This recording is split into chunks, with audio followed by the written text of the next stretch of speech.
কত টাকা কোন দিকে চলে যাচ্ছে বেরাদার, আজকে না হয় কালকে দিয়ে দিবেন, কালকে না হয় পরশু দিয়ে দিবেন। কারণ হলো এটা হলো ভাবছেন প্রধান বক্তার আগমন হবে তারপরে দিব। আমার হুজুর যখন ডেট হয় তখন বলে দিয়েছে ভাই কালেকশন কিন্তু করব না। এক নাম্বার কথা। দ্বিতীয় নাম্বার কথা, সুবহানাল্লাহ সুবহানাল্লাহ। দেখেন, আরে দেনে ওয়ালারা কখনো পিছনে হটবে না। मांगो उसी से जो दे खुशी से, कहो उसी से ना कहे किसी से। বলুন সুবহানাল্লাহ। ও মা, কত টাকা কোন দিকে চলে যাচ্ছে।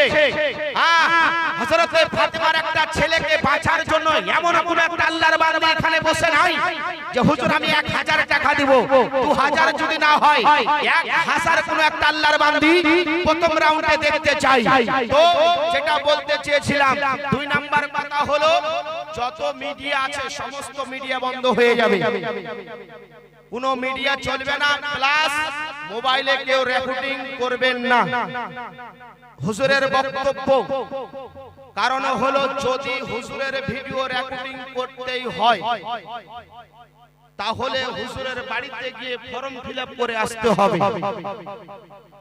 তারপরে বছরে একবার ফর্ম ফিলআপ করার পরে তারপরে তার ভিডিও রেকর্ডিং করা যাবে, কোনো অসুবিধা হবে একদম দন্ত নয় কারণ কথা বুঝতে পারলেন। এই জন্য কোন মিডিয়া চলবে না, সমস্ত রেকর্ডিং বন্ধ করে দিবেন। যদি আপনারা বলার পরও চালু করেন কমিটির তরফ থেকে বন্ধ করে দেওয়া হবে। এবার হুজুরের আগমন কিছুক্ষণের মধ্যেই হয়ে যাবে।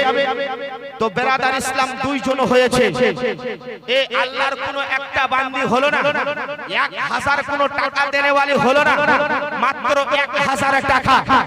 বেরাদার কত টাকা কোন দিকে চলে যায়, কার ঘরে দিবেন? আল্লাহর ঘর মসজিদে, ঠিক কিনা বলে মুসলমান বেরাদার শুনে রাখুন। আজ একটা বাড়ি তৈরি করেছে লাখ টাকা খরচা করে, এই বাড়িটার কোনো মূল্য আছে বেরাদার? কোনো মূল্য হবে গো? হবে না। আপনারা ভয়তে বলছেন না হবে না, কারণ যদি হবে না বলে যদি 500 টাকা বাড়ি মারি, তাই না বলেন? অতি চালাকের গলায় দড়ি, কথা বুঝতে পারলেন? চলেন বেরাদার, ও মা বোনেরা, বেশি বলবো না রে মা। একটা কোন আল্লাহর বান্দি 1000 টাকা দিয়ে ইমাম হোসেনকে বাঁচাতে হবে, তারপরে শেষ করে দিব। বেরাদার ইসলাম শুনে রাখুন, একটা বাড়ি 1000 বেরাদার লাখ টাকা 2 লাখ টাকা খরচা করে তৈরি করলেন। তৈরি করার পরে ওই বাড়ির কোনো ভ্যালু নাও থাকতে পারে, আল্লাহর যদি হুকুম হয় দুনিয়ার সমস্ত কিছু বাবা তাবাহ হয়ে যাবে। হবে না? হবে না? হবে। তো বেরাদার ইসলাম, আল্লাহর ঘর মসজিদ